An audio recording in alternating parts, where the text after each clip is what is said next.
We saw so many classics in 2025, and we're excited for this fall. So here's who we think will be instant classic games for 2026.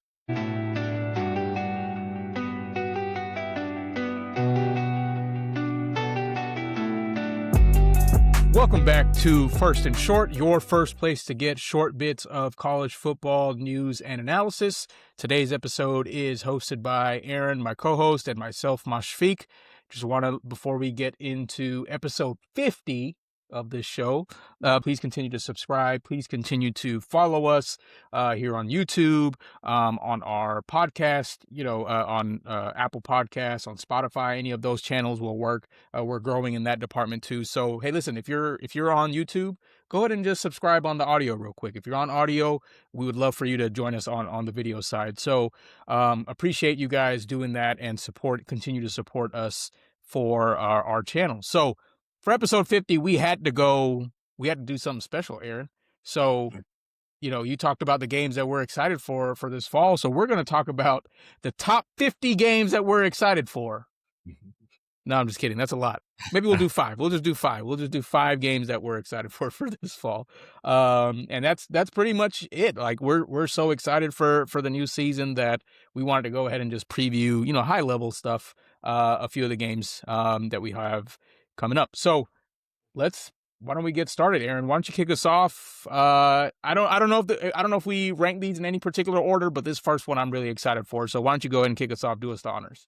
Yeah. So similar to the 2025 season, we're looking forward to this rematch of the heavyweight title fight, and that's Ohio State going to Texas this year. It's going to be a really, really good one. You could arguably say the best individual playmaker in the country is on the Ohio State side at wide receiver, and that's Jeremiah Smith. It's going to be fun seeing him in his third year, going up against a Texas defense that returns, pass rush specialists like Colin Simmons, right? He racked up 12 sacks in 2025.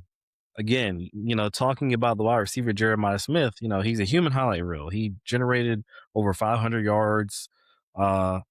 Receiving last year, 4th most in the nation, despite seeing fewer targets than other top wideouts, and he had to share the load right with Carnell Tate. Texas, if they can't contain him and can't bracket him, it's going to be a long night. Yeah. Mash, from your perspective, I know I'm talking about Ohio State and their weapons, right? What are some things that you see or you're interested to see on the Texas side in terms of weapons? Yeah, I am excited to see. So, like, these guys played last year. Julian Sayin played, Arch Manning played, and it was built up to be this big monolith of a game. It was a pretty close scoring game. They were still ranked pretty high even afterwards, which is probably fair. But then we saw both these teams went in 2 different trajectories, kind of. Since then, Arch Manning, I don't know. I'm going to call this an Arch 2.0 type of season. I think he's very different. I think he's a lot more comfortable now. And I think he's going to be able to show some things that we didn't see. From him from last year. So I'm going to call this Arch 2.0, plus obviously the new offensive weapons that he's going to have. They cleared house. They got Hollywood Smothers. They got Cam Coleman, et cetera, et cetera. This is going to be a very different team. And it's going to be balls to the wall, like different type of offensive scheme for this Texas team. So that's what I'm excited to see. And I think we're going to see slightly more highly scoring than what we saw last year. Both of these quarterbacks are not, newcomers anymore. They have a lot of experience under their belt. I think we're going to see a lot more haymakers from each side. What do you think? You think it'll be like low scoring? You think it'll be high scoring, somewhere in the middle? So I'm thinking it's going to be, like you said, somewhere in the middle. We should see higher scoring than what we saw last year. And I think the 14 to 7, result. But I still think these teams are going to have, great defenses first and then offenses that kind of develop and mature throughout the season. So we're not going to see, I don't think we'll see Arch Manning's best game in game 1, but I think we will see a better version of him for sure this year. Yeah. I think it'll be cool to see the Big Ten come to the to the real South, like in the regular season, for Yep. once.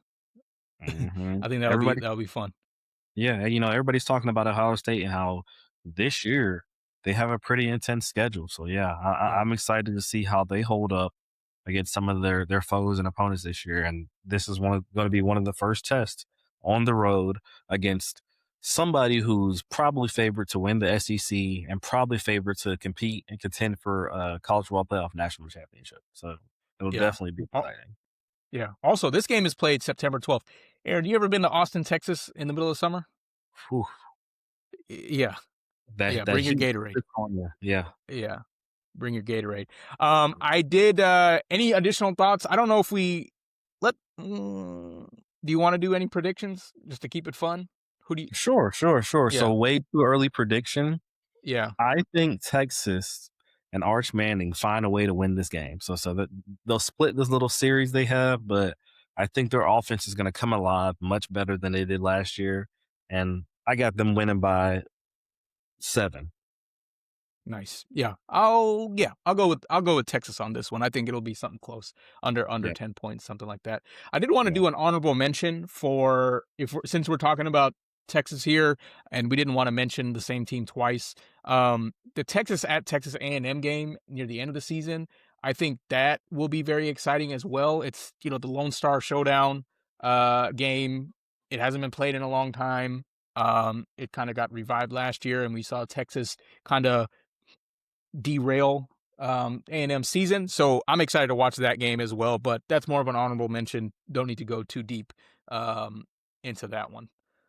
yep, Yeah. So why don't I move on to the second game that we are really excited to watch? And this is also another rematch. Actually, a lot of these will be rematches, but this one's in October 10th. This one is Georgia at Alabama. It's going to be a rematch of the Alabama coming to Athens and beating Georgia. It'll be a rematch of the 2025 SEC championship game. So there's a lot riding on this one. This is going to be about revenge. Who's going to kind of get that, best out of three, I guess, right? And I think we're going to finally have to see Ryan Williams on Alabama side. Like, we're finally going to get an idea of like, was he a fluke? Because last year was kind of quiet from his end, but now I mhm, think he's gonna have to be option number one unless they have somebody like another Jeremy Bernard or something sitting around. So we're gonna have to see that. We're gonna see a young Georgia defense that's grown up, right? Since yep, last year, since they last played here, we're gonna see a more, hopefully, a more confident Gunnar Stockton. Um, And I think like the Alabama team that played in the SEC game, obviously every team was beat up. This team was especially beat up. Georgia held Alabama to just 7 points, and then we saw what Alabama did the following game against Indiana. They scored somewhere in that neighborhood again. So um, we'll see an Alabama that's more revitalized and maybe closer to true form. So very excited to see this one kind of teams back at their full strength, hopefully. And yeah, any particular aspect of this game that you're excited to see, Aaron?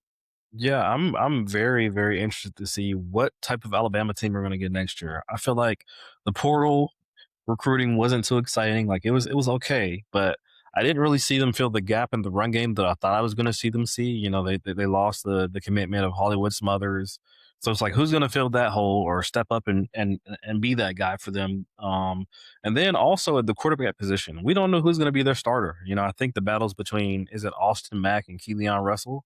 Right, So yeah. we got to see who's going to be the guy. I'm leaning towards Keelan Russell. He seems like a dual threat guy who can make the offense explode a little bit more. But I mean, at this point in time, I don't know if I'm confident in saying that we're going to see a dominant Alabama that we usually expect every year. So this game will be like a couple other games on their schedule will be a determinant in what team are we getting out of Alabama this year? So it's going to be interesting. It's third year for our guy head coach. October 10th. I don't think I have anything on my calendar. You trying to make a trip? We can make a trip Hey, out of this. we could. It's a quick little road trip. Yeah. Yeah. Um, just wanted to mention I think there's the last honorable mention that we'll mention here. Again, we didn't want to put too many teams repeats on this list, but Georgia at Ole Miss, they'll be going in November. I think that one's going to be exciting, especially considering they also split last year, right? They went 1-1, and then Ole Miss obviously had that amazing win in the Sugar Bowl, so they get to play, at in Oxford again next year in the fall. So I think that'll be one of the biggest revenge games of the year. So just an honorable mention on that side. Let's get into number 3, Aaron. I think this one is going to get the most up to this date. No, September 19th. This one will have the most eyes on the TV, I think. Oh yeah, yeah. So the 2026 matchup between LSU, they got to go to Oxford, Mississippi, and play Ole Miss. It's going to be the most dramatic, talked about thing on the entire football calendar until we get there. Listen, and look, like these are old SEC West teams. Like back in the day, yes, they used to play every year. They don't necessarily play every year now. The fact that we get this matchup year one of the Lane Kiffin era, that's great planning by whoever wrote the script. Yep, yep. So yeah, let's go ahead and talk about the elephant in the room. Or I say the tiger in the room, right? So you got the traitor Lane Kiffin, right? Um, the lead up is going to be completely centered around him. It'll be his first time returning back to his ex team after the first ever 11-win season for Ole Miss in 2025, and that guaranteed them a playoff spot. Right? He did the unthinkable. He left for the LSU job in the heat of Ole Miss's high point. Right? Um, he went from king of the SIP to public enemy number one overnight. I mean, there was people waiting for him and yelling at him at the airport on his way out. Um, you know, returning to that stadium wearing the LSU purple and gold is going to be the ultimate college football like heel move. Expects that stadium to be the loudest and most hostile environment he's been in to date. It's going to be interesting. Is there anything that you're looking excited to or you're excited for other than the obvious drama around the head coach here? Yeah, I'm excited to see how long the fans can boo him for. Like, are they going to be able to keep it up until halftime? No, I'm just kidding. I think the quarterback battle is going to be really fun to watch. Obviously, Trinidad Chambliss is in his sixth, seventh year, or something like that. He won the the legal battle to. It is so funny to me how many quarterbacks don't want to be a New York Jet. Like they're fighting tooth and nail to stay in college. But Trinidad Chambliss, he'll be back. Sam Levitt, he's a very talented guy. I think he'll do great. Like Lane Kiffin will be able to do great things with him. This is going to be a great quarterback showing of offensive talent here. So obviously last year, some stats from last year's matchup, Trinidad Chambliss, he threw for 314 yards during an 18-play drive that completely demoralized LSU, right?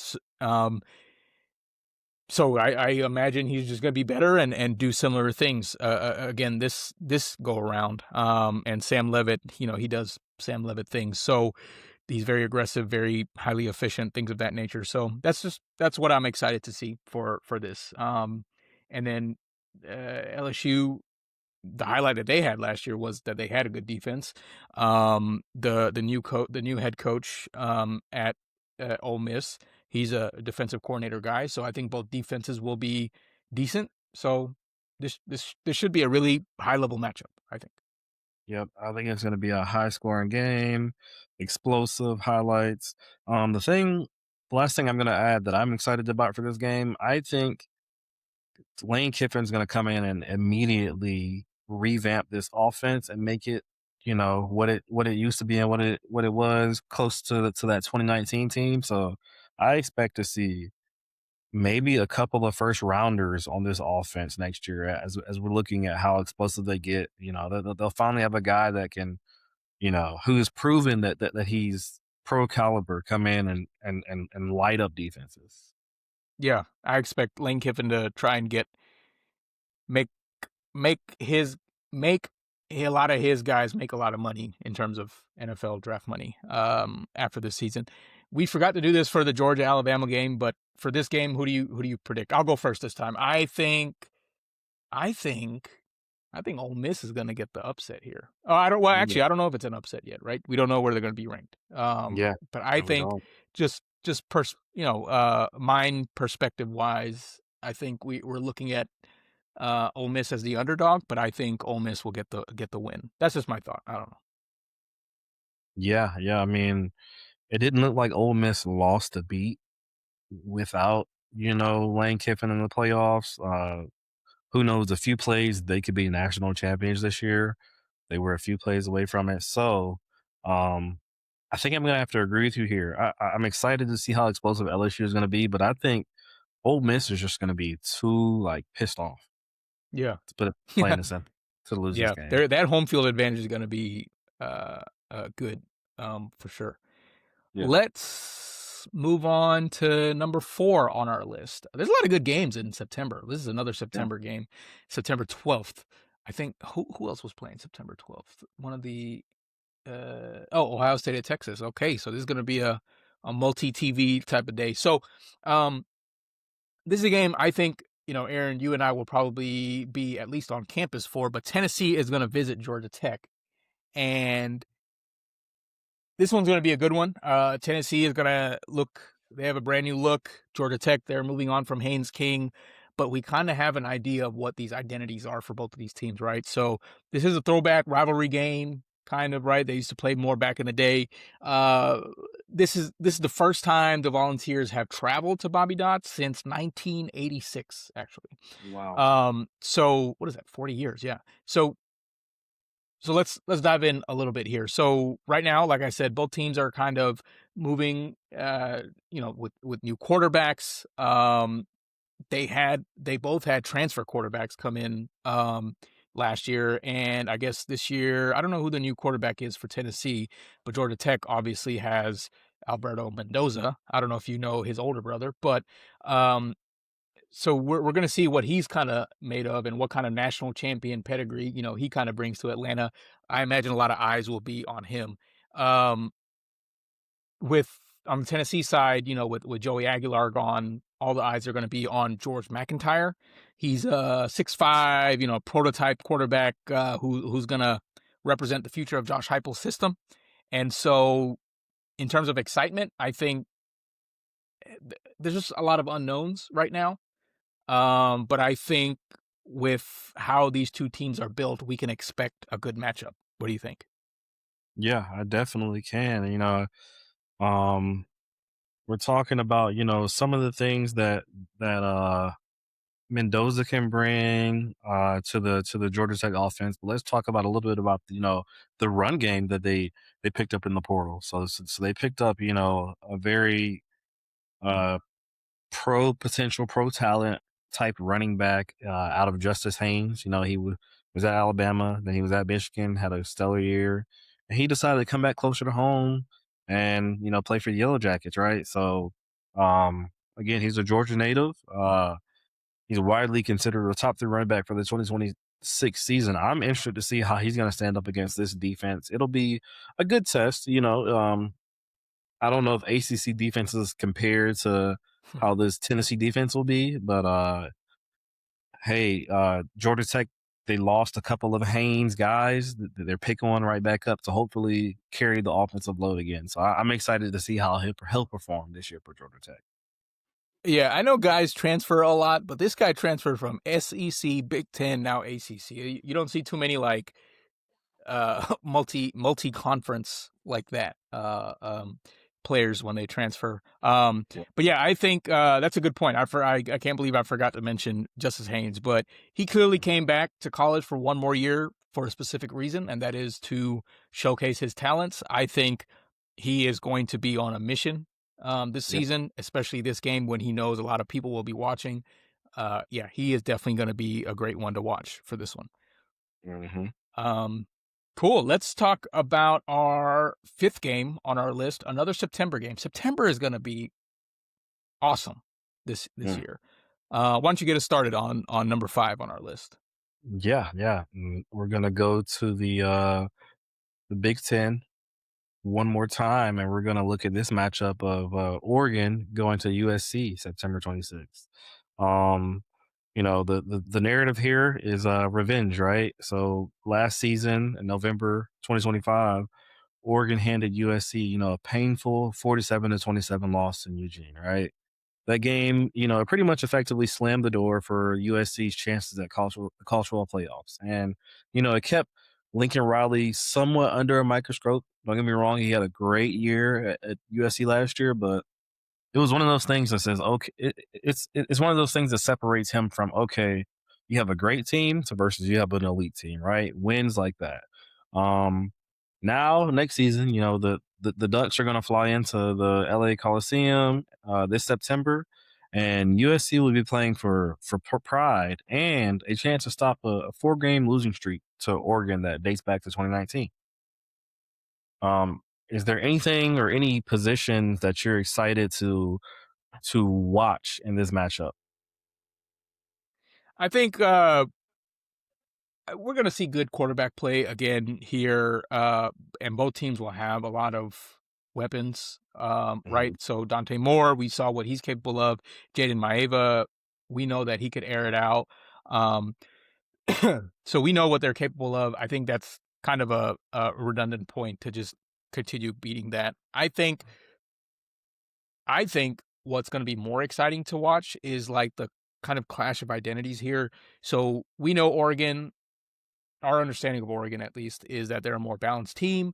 This year, we did some NIL research on three, but they're spending more money this year, right? Close to $400,000 more dollars to get top talent out of the transfer portal. They have the 29th transfer portal class. They have the number 4 high school recruiting class. USC has been a lot more turbulent during Lincoln Riley's time here, but it seems like their focus has been on offense, obviously, and getting better on defense. They're actually spending less money on NIL this year, almost 600. They're spending 600, close to 700,000 less dollars this year. So they have the 51st transfer portal class, but they have the number 1 recruiting class. So the Um, clash of identities that I'm talking about is that now Lincoln Riley seems to be focused on the culture inside his mhm, program, which is obviously something he had to do back at Oklahoma, back when NIL wasn't much of a thing. But now he's focused on, let me not just try to find the mercenaries, let me actually try to build my program up. And uh, Oregon, they've been able to do whatever they want and they've been able to succeed. USC, not so much. But now that Lincoln Riley is focused on that, I'm excited to see how that matches up against this seemingly more powerful Oregon team. Yeah, mhm. that's what I'm excited to see. Nice, nice, nice. Yeah. Yeah, you mentioned all that. One thing that I'm looking at holistically, which makes me excited for this matchup, I think, if both teams come into this game as they are expected to, which is, being ranked in the top 25, being, you know, pretty much undefeated up until this point, I think this game decides who's going to be one of the 3 teams or maybe 4 teams that get into the college football playoff, right? Like it always comes down to the top 3 out of this conference. So I think this is a good chance for USC to again have a chance to punch their ticket or be one of those at larges or maybe even win a conference championship. So I just realized we forgot to choose one for Georgia Tech earlier. But if we had to choose one for here, is USC your pick for the winner against Oregon? Um, Unfortunately, it is not. I'm gonna have to pick Oregon to win this game here. If I had to do my way too early analysis, just because they got Dante Moore returning, and then they got a guy that's transferred in who's ready to sit in and watch it all happen and Yeah. be ready to step up the next year. So I think for Dan Lanning, his I want to win now mentality and spend whatever money I need to, it's working. All right. So I'm gonna have to take Yeah. the Ducks here. What's your choice? Yeah, I'm gonna go the same way. Hats off to Lincoln Riley and USC. This could be their year. I don't know. Thinking Mhm. back on it, like Lincoln Riley's been there for what, 4 or 5 years, something like that.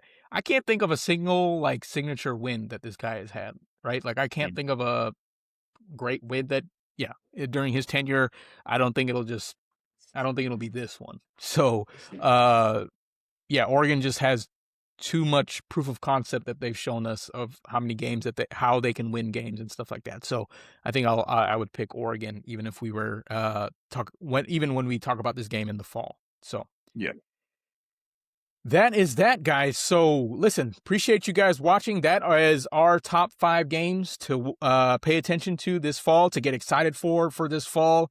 We mentioned a couple honorable mentions. If there's a few other games that you think that we missed or that you're excited about and you want us to kind of sprinkle into one of our future episodes, let us know in the comments. We'll definitely look into it and see what thoughts we can provide there. But other than that, that's been episode 50 of First and Short.